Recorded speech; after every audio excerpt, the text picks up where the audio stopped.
Amém, irmãos. Vamos dar continuidade ao nosso estudo do Apocalipse de João, né? Vamos fazer uma oração? Senhor, nós te agradecemos e te bendizemos em nome de Jesus por essa hora bendita de adoração ao teu nome, hora na tua presença. Pedimos, Deus, que tu nos dê a graça de compreendermos a tua palavra que será lida nessa tarde, que o teu Espírito nos ajude a compreender a revelação do Senhor e, sendo instruídos por ti, tenhamos graça em nome de Jesus e para a glória do Senhor Jesus. Amém. Muito bem, vamos lá.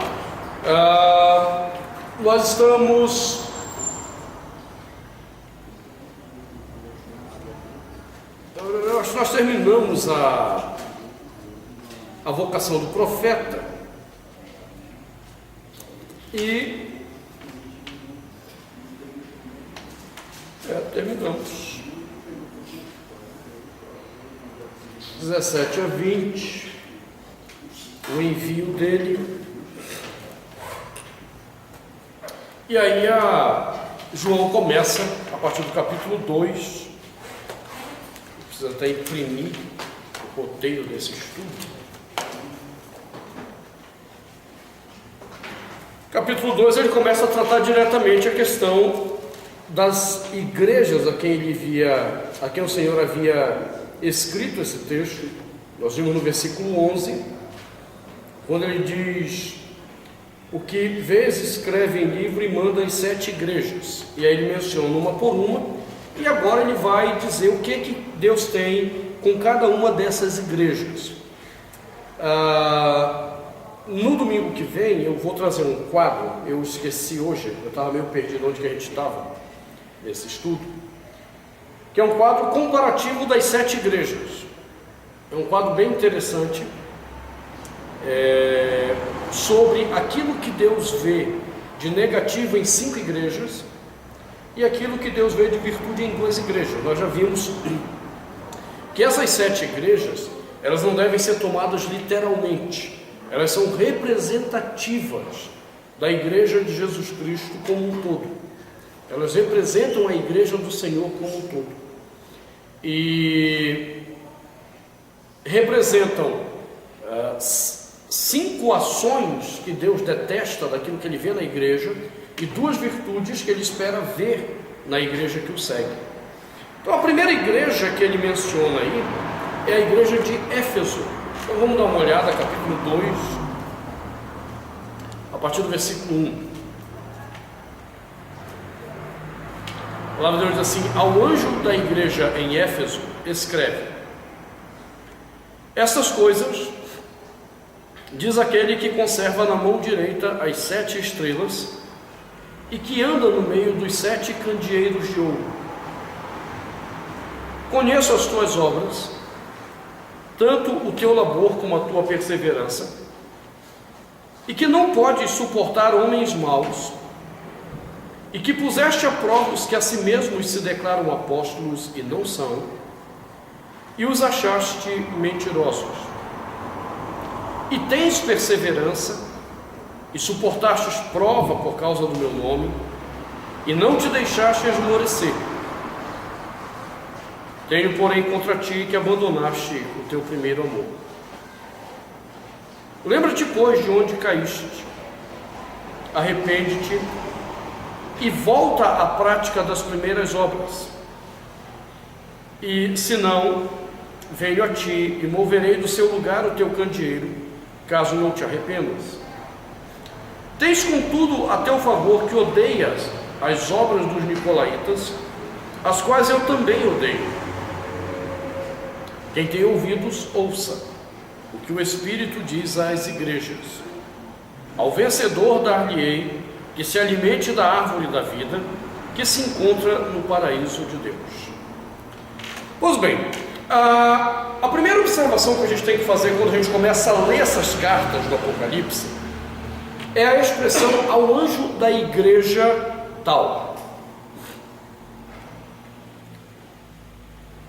Tem alguns caras que têm escrito texto por aí, que estão viajando na maionese, dizendo que cada igreja tinha um anjo em particular, e cada igreja tem um anjo em particular. Nesse caso, haja anjo no dia de hoje, né? Onde todo dia abre uma igreja nova, e eu não estou falando uma igreja apenas denominação. A gente até poderia resolver o problema se fosse a denominação, o anjo da igreja presbiteriana, né? O anjo da igreja episcopal, né? Mas não, o negócio é que está abrindo a igreja mesmo. Aí haja anjo, rapaz, no céu, viu? Deus tem que ter uma fábrica de anjo lá para... Não, abriu uma igreja nova, põe um anjo lá. Não é essa a ideia. A grande dificuldade das pessoas entenderem é porque quando nós usamos palavras podem ter um sentido lato, ou seja, um sentido amplo, e podem ter um sentido estrito, um sentido específico. A palavra anjo já é uma tradução e interpretação da palavra grega angelos. Já é uma tradução, é uma interpretação. Porque o angelos em grego, ele tanto pode se referir a um ser celestial, como ele pode se referir ao mensageiro que comunica uma notícia a alguém. Então a palavra em si, ela não identifica a que se refere. Quando você está lendo lá, né, a anunciação de Jesus, aí os anjos nos céus com os pastores, é óbvio que ali, angelos, só podem ser mensageiros celestiais. Mas na literatura apocalíptica, a palavra angelos, via de regra, nós não temos a aplicação dessa palavra em outro contexto, quando diz respeito àqueles que estão na igreja, ela se refere ao mensageiro da igreja, e não a um anjo específico. O pessoal pega aquele texto de Paulo aos Coríntios, quando Paulo fala que a igreja tinha visitação de anjos, por isso as mulheres tinham que manter o adorno do cabelo e tal. E aí, em nome dessa ideia de que Paulo menciona a presença de anjos sobre a igreja, eles acham que se aplica aqui também. Ou seja, há dois erros graves então nessa interpretação. Primeiro, não distinguir o sentido lato e estrito de uma palavra, e segundo, aplicar o significado de uma palavra em determinado contexto a um contexto totalmente diferente. 1 Coríntios é 1 Coríntios, Apocalipse é Apocalipse, e são coisas diferentes.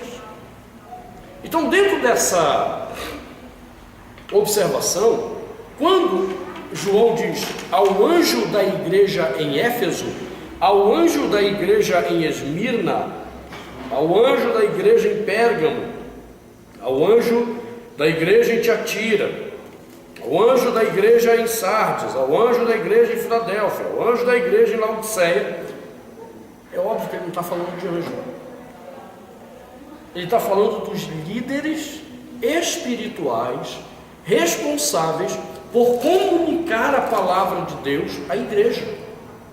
Então, aquele que é responsável em comunicar a mensagem de Deus ao povo, escreve.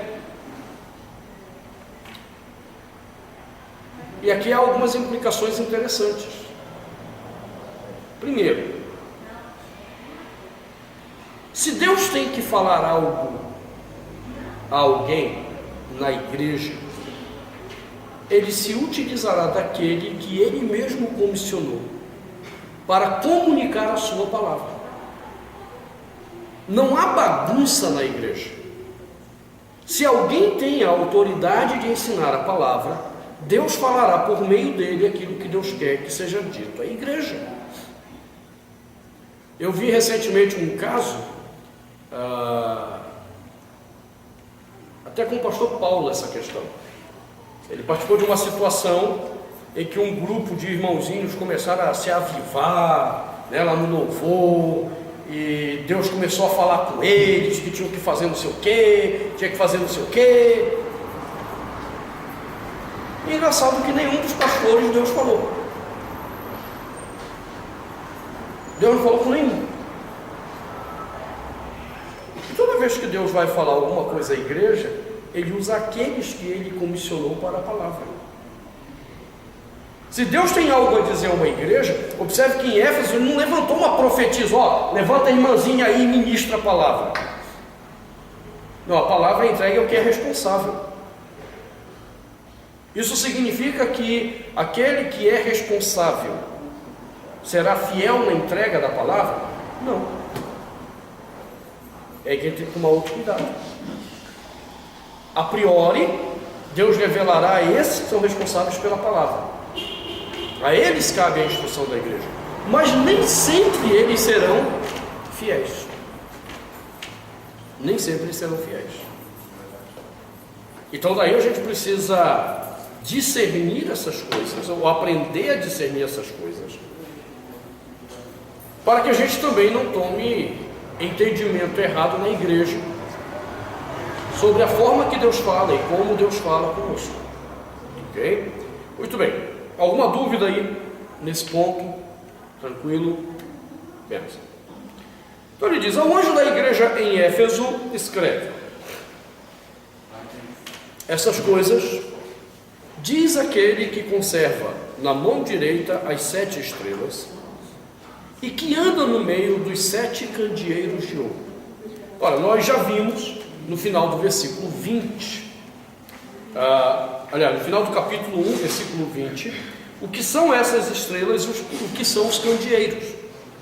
Ele diz: quanto ao mistério das 7 estrelas que viste na mão direita e aos 7 candeeiros de ouro, as 7 estrelas são os anjos das 7 igrejas e os 7 candeeiros são as 7 igrejas. O que está dizendo agora? Estas coisas, diz aquele que conserva na mão direita as 7 estrelas. Quem são as 7 estrelas? Os anjos da igreja. E que anda no meio dos 7 candeeiros. Anda no meio da igreja.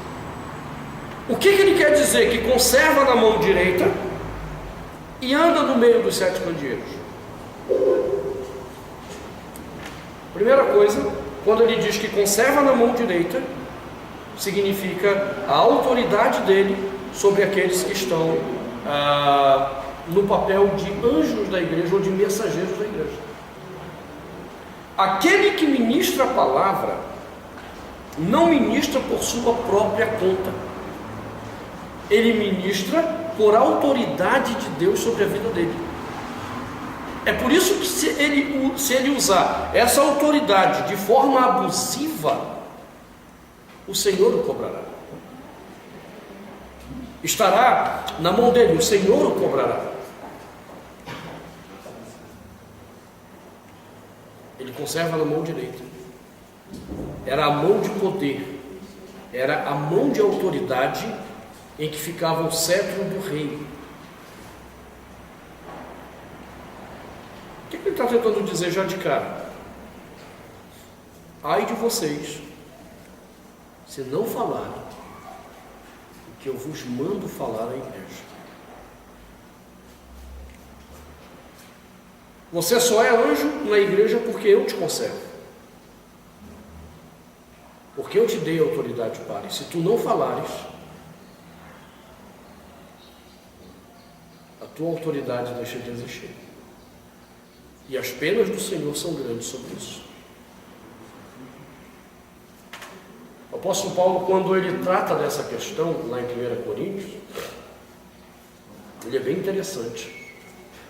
Lá em 1 Coríntios 3, quando ele diz que aquele que é responsável por ensinar a palavra e não o faz com material eterno, valioso, ouro, pedras preciosas, mas constrói com material vagabundo, madeira, palha, feno, ele diz: o Senhor queimará tuas obras, e tu mesmo serás salvo como que passando pelo fogo, sob pena, ou seja, sob pena do Senhor, sob ira do Senhor.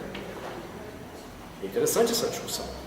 E agora o Senhor está aqui dizendo: vocês são anjos na igreja porque eu tenho conservado vocês. Agora ele diz: Eu conservo na mão direita as 7 estrelas e ando no meio dos 7 candeeiros de ouro. Você já viu como é que estão as igrejas de Apocalipse? As 7 que foram escolhidas? 5 são imundas no seu comportamento. E a despeito de toda a pecaminosidade delas, Deus está andando no meio delas. É por isso que é muito doido esse negócio. A gente olha para o que está acontecendo com a igreja hoje, e às vezes eu tenho a sensação de que assim, cara, parece que Deus largou de mão essas igrejas. São todas. Nós estamos falando no problema denominacional. Não tem uma igreja, denominação, que possa dizer que é pura aos olhos do Senhor. Não tem uma. Não escapa nenhuma. Todas, absolutamente todas estão corrompidas.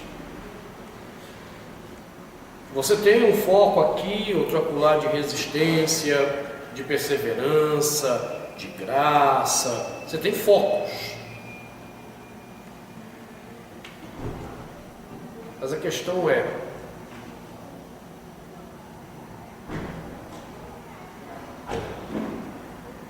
representam a igreja toda? Ou a igreja está prostituída?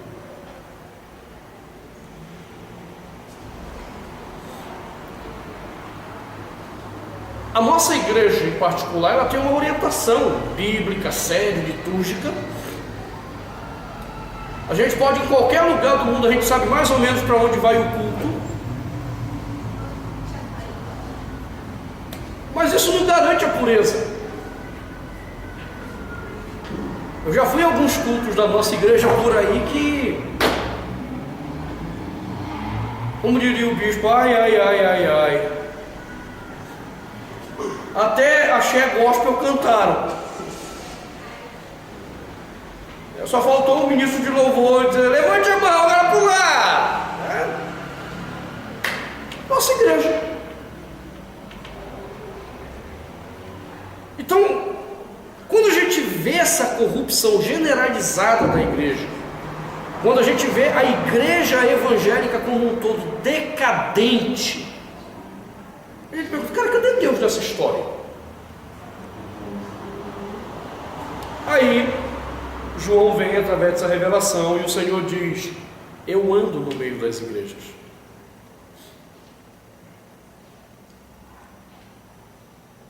E o fato de Deus andar não é porque Ele está se agradando.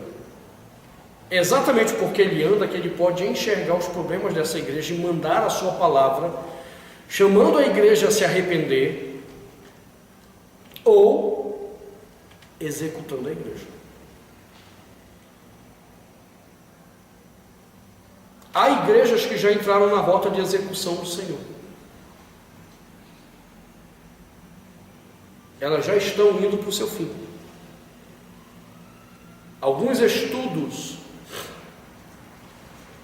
em missões urbanas têm demonstrado, segundo Dom Paulo, que dentro de 20 anos no máximo,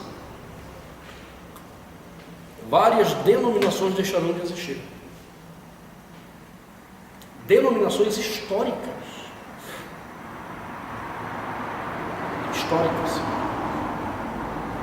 Com mais de 100 anos. Elas estão em rota de extinção.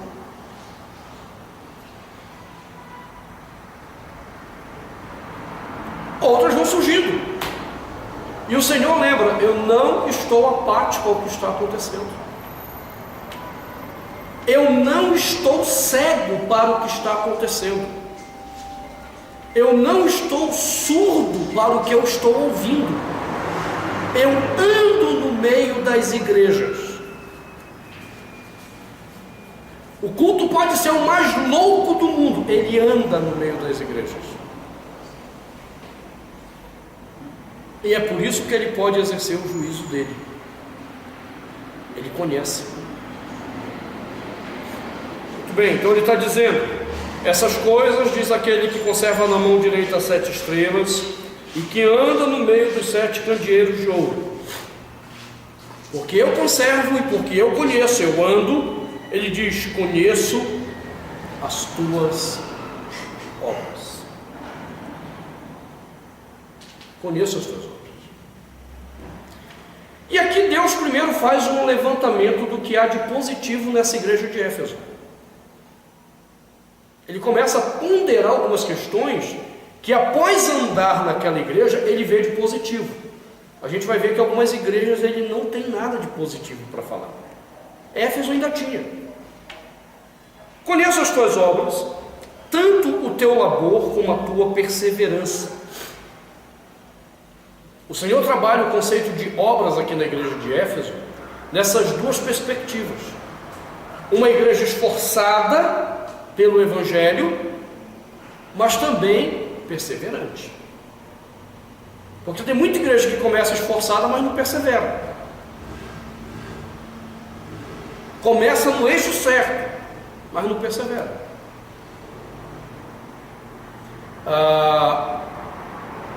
Eu lembro quando nós começamos a caminhar.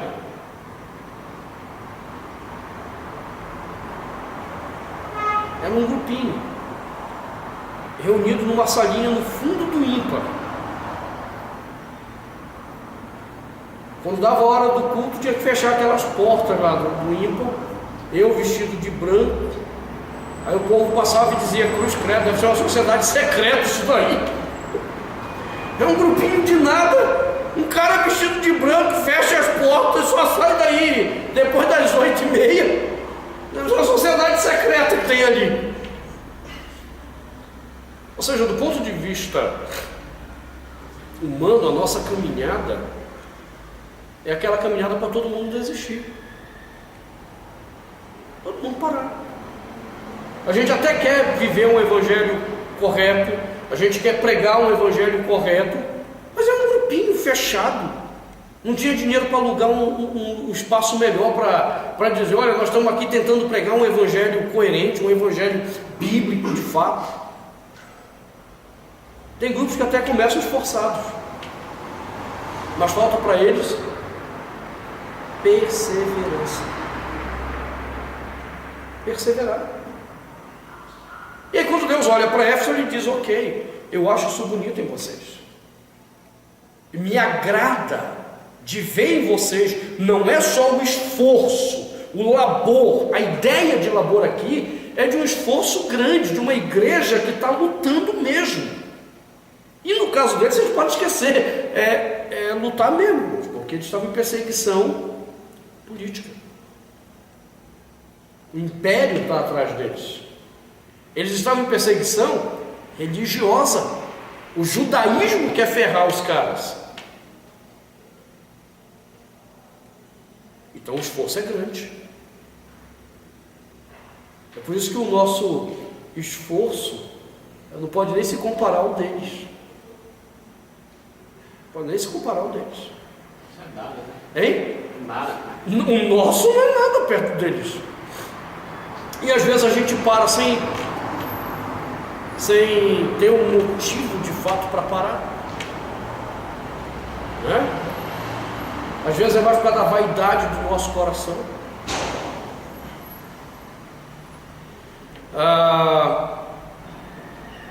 Ele diz: eu conheço teu labor, como tua perseverança. Agora observe em que Deus se agrada na luta deles: e que não podes suportar homens maus.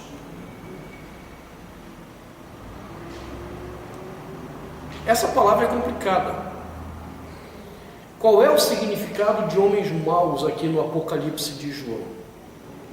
Perseguidores, né? Como é? Perseguidores. A ideia aqui é essa: são os perseguidores. Eles não toleram os que perseguem a igreja. Ao contrário,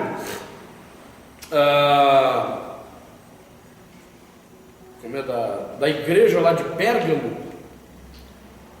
que tem uma afeição aos perseguidores, Éfeso não tinha. Quem persegue a igreja do Senhor é afastado. Deixa eu só colocar um ponto para vocês entenderem como nós não estamos entendendo isso. Tem um cara, eu acho ele muito radical em algumas coisas. Eu acho que ele até exagera em alguns pontos. Mas eu já disse que eu prefiro caras radicais por amor a Cristo do que libertinos que pervertem o Evangelho. Esse cara chama Júlio Severo. Não é Júlio César, é? Júlio Severo. Esse cara, no início da década de 90, ele publicou um livro. Na verdade, a editora, eu acho que foi a Betânia. Betânia, desculpa. É que tem muita besteira na Betânia. Mas de vez em quando sai um livrinho que presta lá, entendeu? Tem uns livrinhos bons lá. Ela publicou um livro do Júlio Severo sobre o movimento homossexual, no início da década de 90. Esse cara começou a ser perseguido pelo movimento homossexual, a tal ponto que ele teve que fugir do Brasil. Veja em que nível a coisa chegou para esse cara. A gente não sabe onde ele mora hoje. A gente só acompanha as postagens dele via internet. Ele sempre denunciando o que está por trás do movimento homossexual. Mas quando foi, e o cara fala mesmo. Não arrefeceu não. Desce o sarrafo. É aí que eu digo que às vezes ele se torna radical demais. Mas esses dias aconteceu um negócio interessante que ninguém comentou, ninguém falou. Ele estava lá. Eu não sei se tem 2 semanas atrás, a bancada evangélica marcou uma reunião de apoio das mulheres evangélicas à nossa presidente Dilma Rousseff. Aí foi lá, todas as cantoras gospel de renome, né? Damares, Ana Paula Valadão, e não sei quem mais, eu não conheço essa galera toda. E tem a foto. Foram orar, expressar o apoio para a presidente Dilma Rousseff. Declarar, foi? Declarar o quê? Quem foi declarar lá? A vitória dela. Oh, chegou a arrepio todo.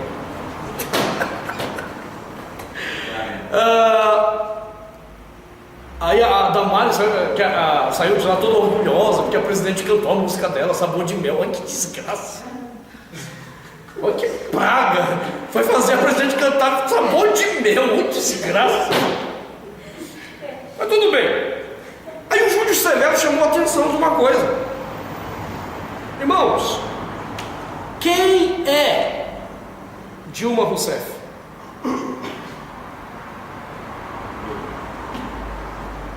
É a mulher que hoje representa a arquitetura diabólica do PT sobre a sociedade.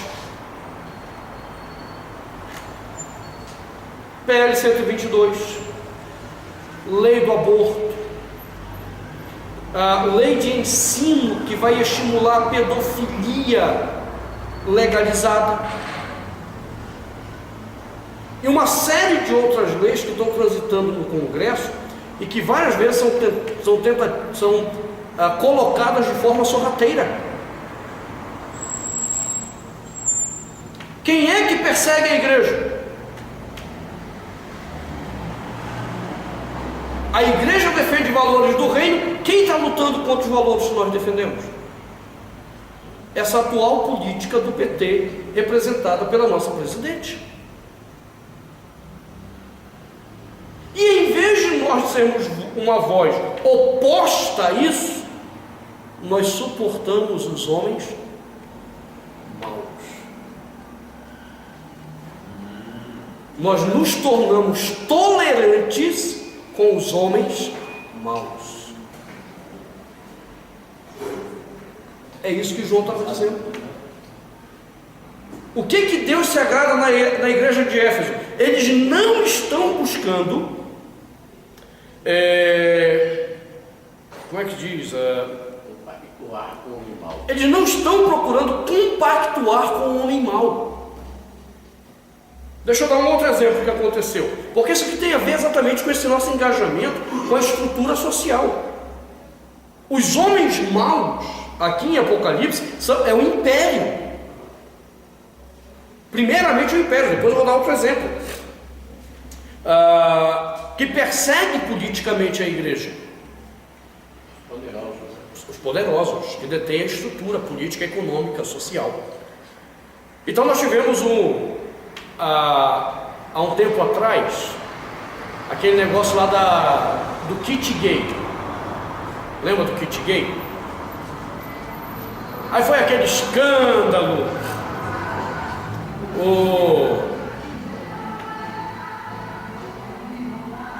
Essa miséria tocando, atrapalha meu raciocínio, Jesus. Tudo bem, Deus sabe o que faz. Então, aí saiu o kit gay. Bonitinho, o Ministério da Educação gastou aquela fortuna toda para preparar isso, mandar para as escolas, para ensinar as crianças que é normal ser gay. Aí a bancada evangélica levantou contra. Hein? Não. Aí a bancada evangélica levantou contra.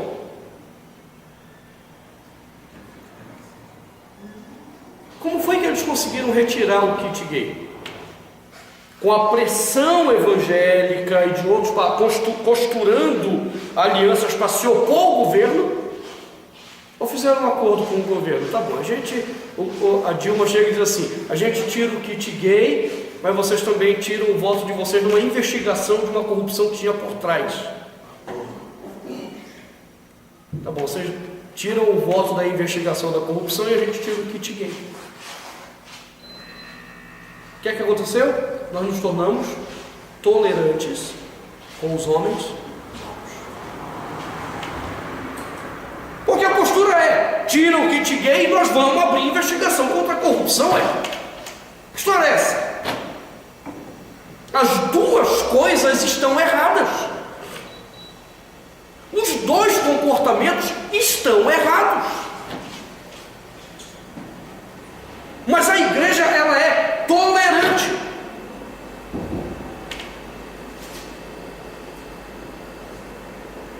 Nós nunca vimos a igreja evangélica tão envolvida e tão corrompida com a política como nós estamos vendo hoje.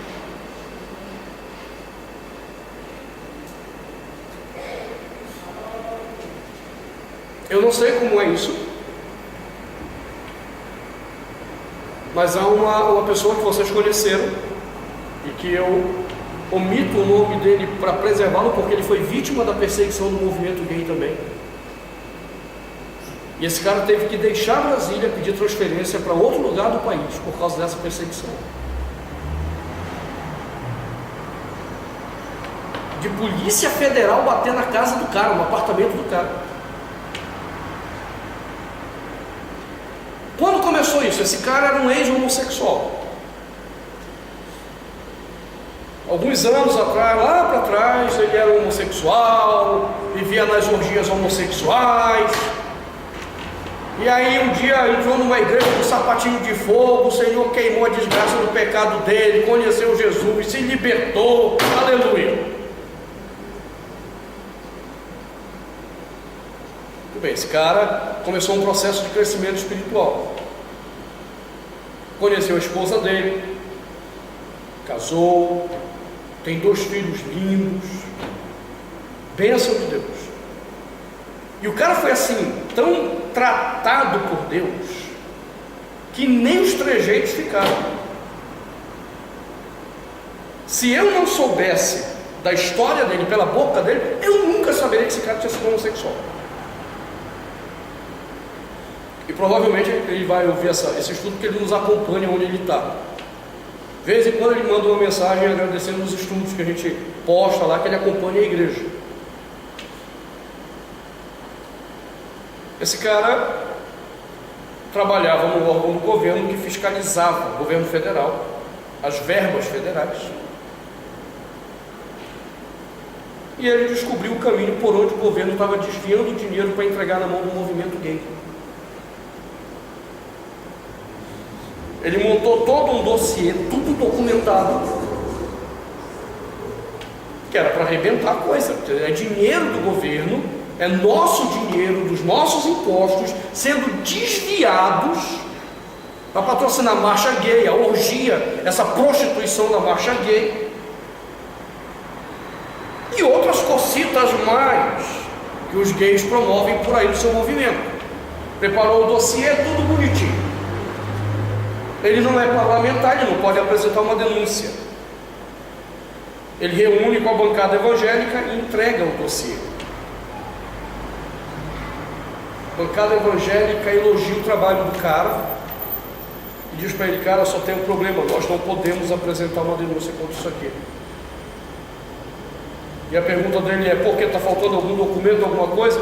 Não, é porque esse caminho que essa verba sai para o movimento gay é o mesmo caminho por onde as igrejas evangélicas recebem recursos do governo para os seus eventos.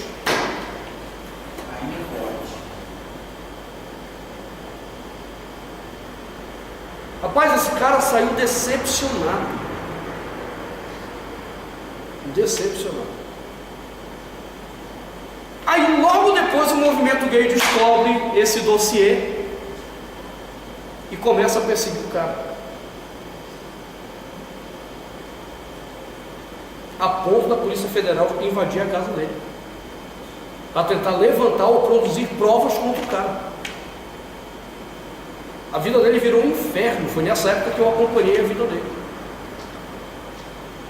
Foi nessa época que eu tive que sentar com ele, aconselhá-lo, orientá-lo nas decisões que ele ia ter que tomar, porque pela bancada evangélica ele ia se queimar todinho. Os caras queriam meter ele como boi de piranha.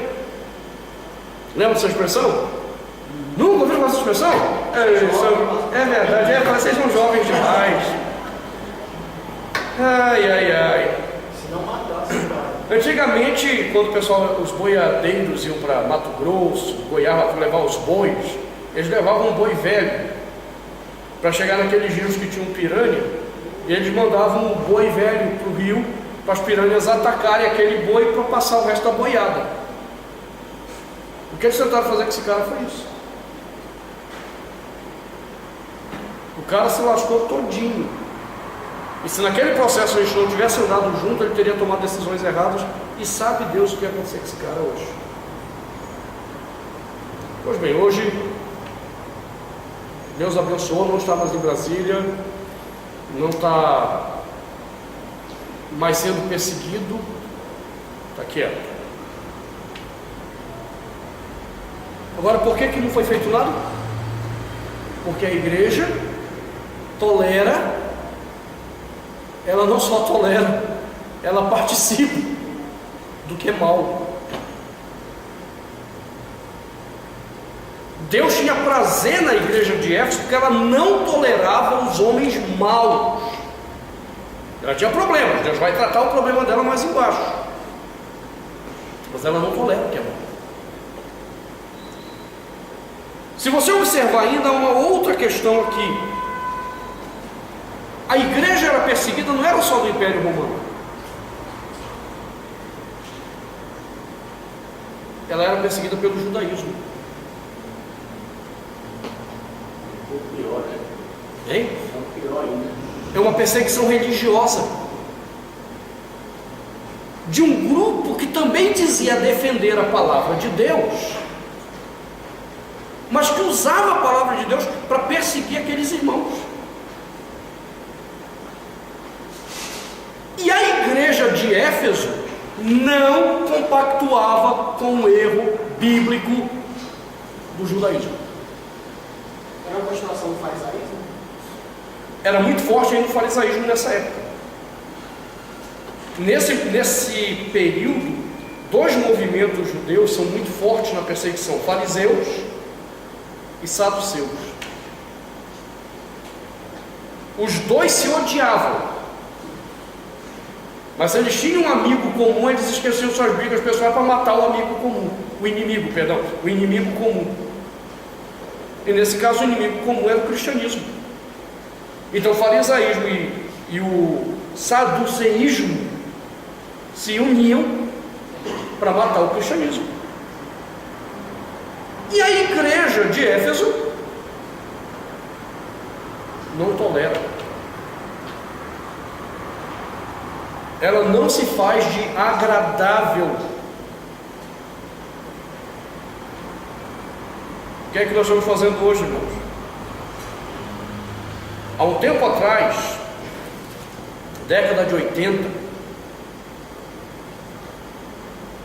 Igreja Universal, Igreja Internacional da Graça de Deus, já existiam.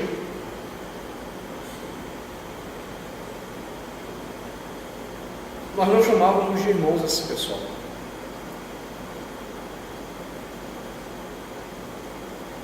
Porque eles são homens maus que pervertem a verdade de Deus, o Evangelho de Deus, e não havia tolerância. Eu lembro que a coisa era muito séria quando nós falávamos das coisas de Deus e da palavra de Deus. Eu era presbiteriano e eu tinha amigos batistas. Nós nos reconhecíamos como irmãos, mas nós não participávamos da ceia juntos.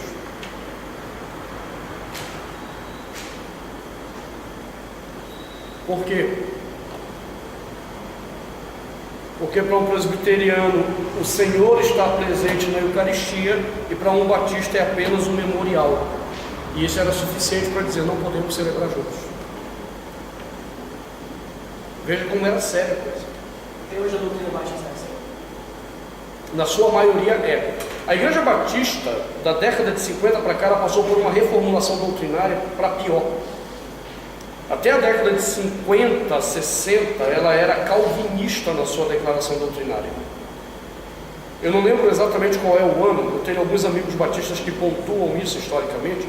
Não sei se foi 50, 55, foi por aí, entre 55 e 60. Os batistas fizeram uma revisão doutrinária em que eles caminharam para o arminianismo. E daí foi que surgiu o grupo da Editora Fiel. A Editora Fiel é uma editora batista. E por que o nome Fiel? Porque quando houve essa mudança doutrinária na Convenção Batista Brasileira, esse grupo disse: não, isso não é ser batista. A fidelidade batista é essa.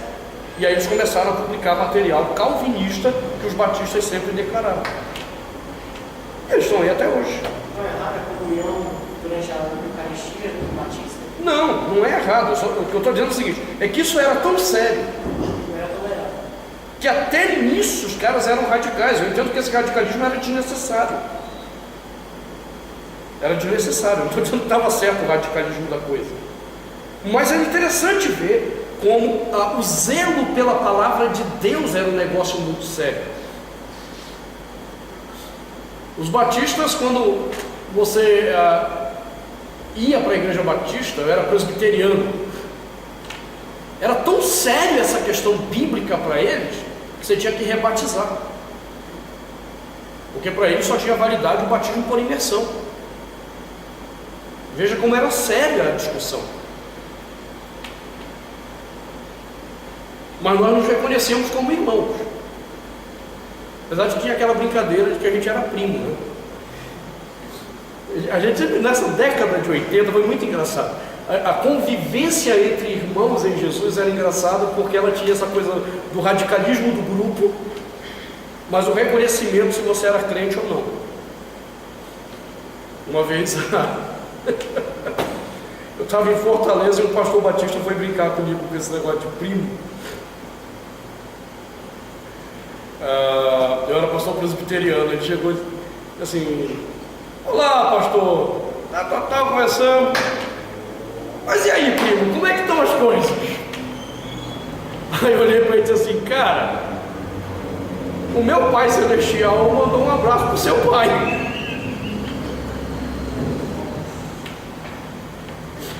Mas a gente brincava com isso, mas mostrava que pra gente era sério. É como eu disse, nessa época, Universal era aceita, Internacional da Graça de Deus era aceita, Deus é Amor era aceita. Aí nós fomos nos tornando tolerantes. Tudo é amor, tudo é lindo, tudo é belo. Rapaz, lembra da fase do Lula? Lula era radical, aquele negócio todo. Aí para se eleger, linha, paz e amor. Lula beleza. Lula beleza. Lula beleza. Achei que era a sua beleza. Eu disse, onde? A igreja na década de 90, ela começou a se tornar a igreja paz e amor. E ela passou a tolerar os homens maus. O que Deus está dizendo para a igreja de Éfeso? Você sabe o que eu gosto em vocês, igreja de Éfeso? É que vocês não toleram esses homens maus. E eles não são maus apenas na política, eles são maus também na vida religiosa. Observe. E que não pode suportar homens maus, e que puseste à prova os que a si mesmos se declaram apóstolos e não são.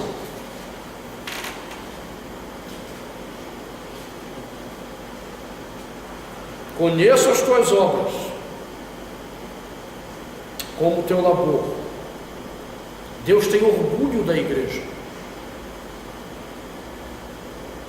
Vocês colocaram à prova esses homens maus, que chegaram até o ponto de se dizerem apóstolos.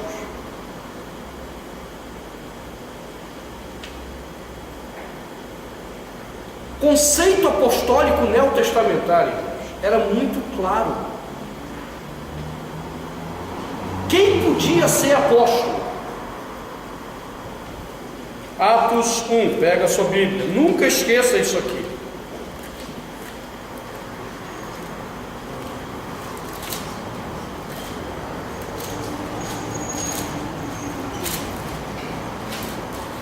Atos 1.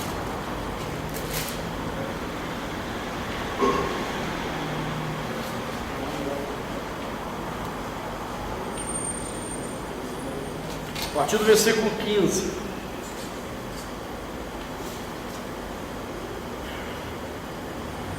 No versículo 21, eles vão colocar a base para a escolha do novo apóstolo. É necessário, pois, que dos homens que nos acompanharam todo o tempo que o Senhor Jesus andou entre nós, começando no batismo de João, até o dia em que dentre nós foi levado às alturas, um destes se torne testemunha conosco da sua ressurreição. Quem podia ser apóstolo?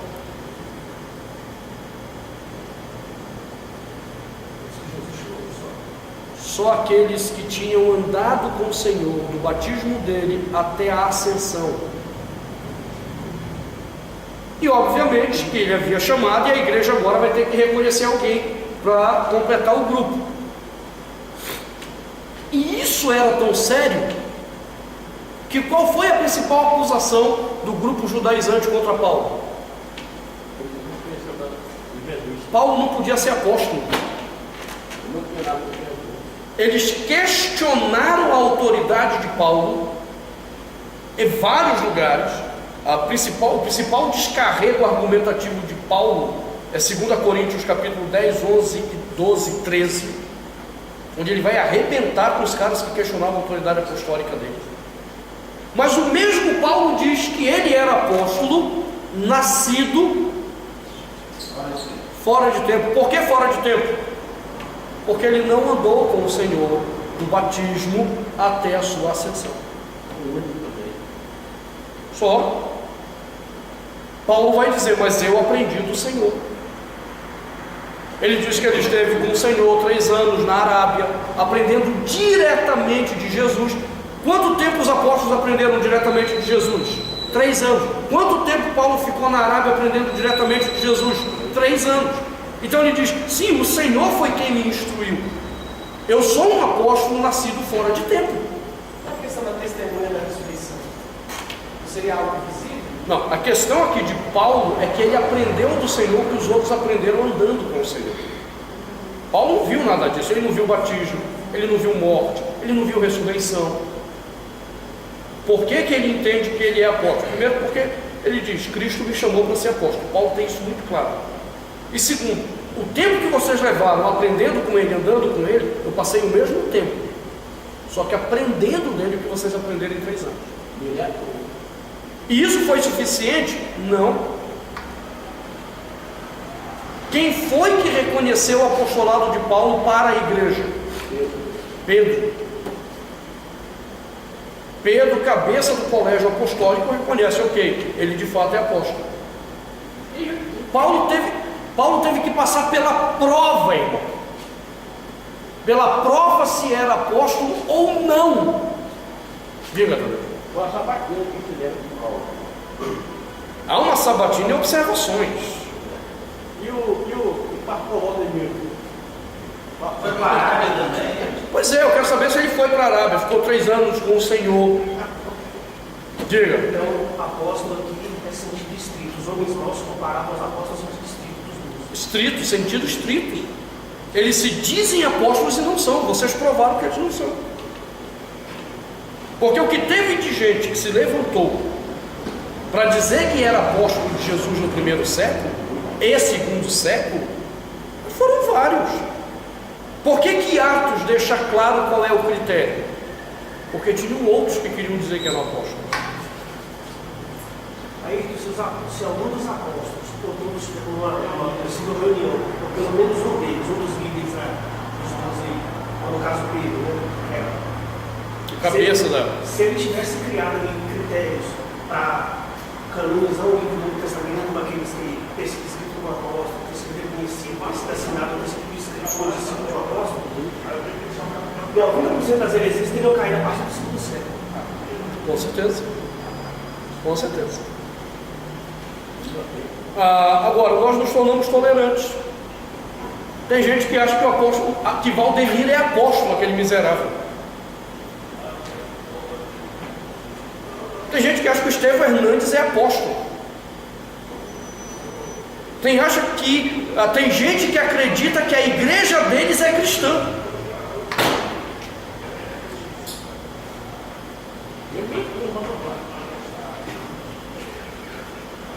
Primeiro é do apóstolo, mas pegando os homens maus, aí a lista estende. Tem gente que acha que Rodovalho é irmão na fé. Tem gente que acha que o Fábio Fará é irmão na fé. Tem gente que acha que aquele outro miserável apostólico do César Augusto é irmão na fé. Nós nos tornamos tolerantes e nos tornamos uma igreja vergonhosa para o nome de Deus. A igreja de Éfeso, Deus tem orgulho dela no início, porque ela é uma igreja que reconheceu os homens maus e não se fez tolerante com eles, nem com os homens maus da política romana, nem com os homens maus da religiosidade judaica. Da mesma forma que Deus espera que nós não sejamos tolerantes nem com aqueles que governam contra Deus no nosso país, e não sejamos tolerantes com aqueles que pervertem o evangelho de Deus por causa da ganância e ambição dos seus corações. E está só começando. A peia é grande nessas 7 cartas do Apocalipse. Está só começando o negócio.